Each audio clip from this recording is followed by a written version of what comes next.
1919 का जर्मनी, एक टूटा हुआ देश। महायुद्ध खत्म हो गया था, लेकिन जीत जर्मनी के हाथ नहीं लगी। वर्साय की संधि ने उनके सरेंडर का हुक्म सुनाया। जर्मनी की नाक कट गई और उसकी अर्थव्यवस्था बर्बाद हो गई। कभी घमंडी जर्मन अब गरीबी और निराशा से जूझ रहे थे। जो गलियां कभी जिंदगी से भरपूर थीं, अब युद्ध में मरे लोगों के सायों से भरी थीं।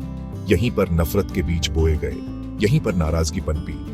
मुआवजे के बोझ ने जर्मनी की कमर तोड़ दी। महंगाई ने उनकी मुद्रा को बेकार कर दिया। लोग एक रोटी के लिए ठेले भर पैसे देते थे। बेरोजगारी आसमान छू रही थी। भूखे पेटों में चूहे कूद रहे थे। ऐसे बुरे वक्त में लोग किसी मसीहा के इंतजार में थे। कोई जो उन्हें उम्मीद दे, कोई जिस पर इल्जाम लगाया जा सके, कोई जो उन्हें इस अंधेरे से बाहर निकाले। उन्हें क्या पता था कि उनका मसीहा ही उनका काल बनेगा। वर्साय की संधि ने भविष्य के संघर्ष के बीज बो दिए थे। मंजर तैयार था। बुरा सपना शुरू होने वाला था। ऑस्ट्रिया के एक छोटे से कस्बे में पैदा हुए एडोल्फ हिटलर एक साधारण बच्चा था। उसके सख्त पिता ने उसमें अधिकार के प्रति गहरी नाराजगी भर दी।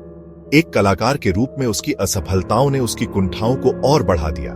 वह एक छोटे मोटे काम से दूसरे काम करता रहा। उसका गुस्सा धीरे धीरे बढ़ता रहा। महायुद्ध ने हिटलर को अपनी नीरस जिंदगी से भागने का मौका दिया। वह जर्मन सेना में शामिल हो गया, जहां उसे अपनेपन का एहसास हुआ जो उसने पहले कभी महसूस नहीं किया था।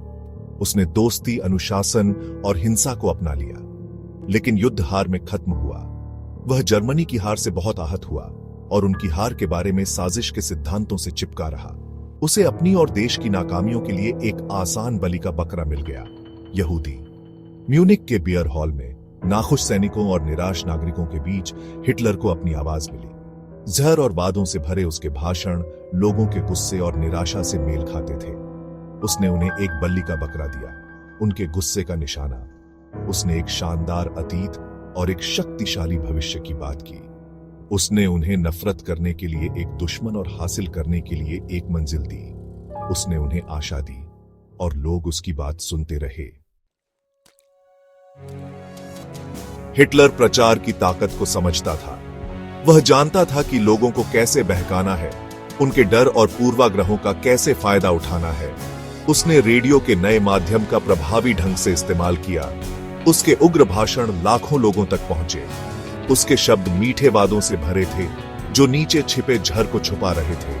उसने एक आदर्श जर्मनी की एक आकर्षक तस्वीर पेश की, एक शक्तिशाली और समृद्ध राष्ट्र जो अपने दुश्मनों से मुक्त हो।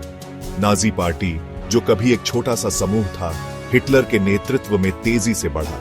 उनका संदेश राष्ट्रवाद, यहूदी विरोध और समृद्धि के वादों का एक जहरीला मिश्रण बदलाव के लिए बेताब आबादी के साथ प्रतिध्वनित हुआ।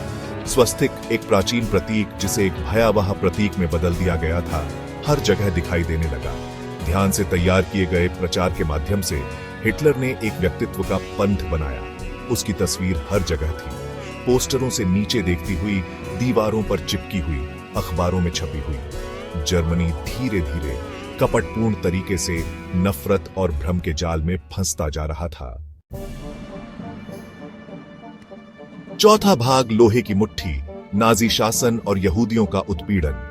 हर गुजरते साल के साथ जर्मनी पर नाजियों की पकड़ मजबूत होती गई।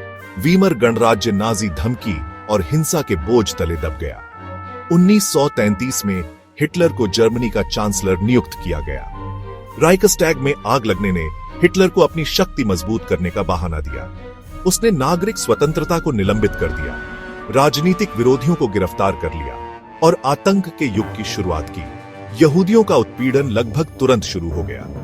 यहूदी विरोधी कानून बनाए गए, जिससे यहूदियों के अधिकार, उनकी आजीविका, उनकी गरिमा छीन ली गई। 1935 में पारित न्यूरनबर्ग कानूनों ने यहूदियों को दूसरे दर्जे का नागरिक घोषित कर दिया। उन्हें आर्यों से शादी करने या उन्हें नौकरी देने से रोक दिया गया। उनके व्यवसायों का बहिष्कार किया गया। उनके धार्मिक स्थलों को तोड़ दिया गया। गेस्टापो, नाजी गुप्त पुलिस, आतंक का एक साधन बन गए। वे बिना किसी कारण के लोगों को गिरफ्तार करते, विरोधियों को प्रताड़ित करते, विरोध की किसी भी आहट को दबाते हुए वे रोक-टोक काम करते थे। जर्मन समाज का ताना बाना ही टूट रहा था। पांचवां भाग, यूरोप चल रहा है, द्वितीय विश्व युद्ध का प्रकोप। हिटलर की महत्वाकांक्षाएं जर्मनी की सीमाओं से बहुत आगे तक फैली हुई थी। वह पूरे यूरोप में फैले एक विशाल आर्य साम्राज्य का सपना देखता था। उसने वर्साई की संधि का उल्लंघन करते हुए जर्मनी को फिर से हथियारों से लैस किया। उसने 1938 में ऑस्ट्रिया पर कब्जा कर लिया, जिसका बहुत कम प्रतिरोध हुआ। फिर उसने चेकोस्लोवाकिया पर निशाना साधा और सुडेटेनलैंड की मांग की। म्यूनिख सम्मेलन में ब्रिटिश प्रधानमंत्री नेविल चैम्बरलैन ने हिटलर को खुश करने की कोशिश की, लेकिन हिटलर ने 1 सितंबर 1939 को पोलैंड पर हमला कर दिया, जिससे नाजुक शांति टूट गई। छठा भाग मौत का साया, प्रलय और उसकी अथाह भयावहता। जैसे जैसे यूरोप में युद्ध फैलता गया, नाजियों की असली बुराई सामने आई। होलोकॉस्ट, एक व्यवस्थित और औद्योगिक नरसंहार को भयावह दक्षता के साथ लागू किया गया था।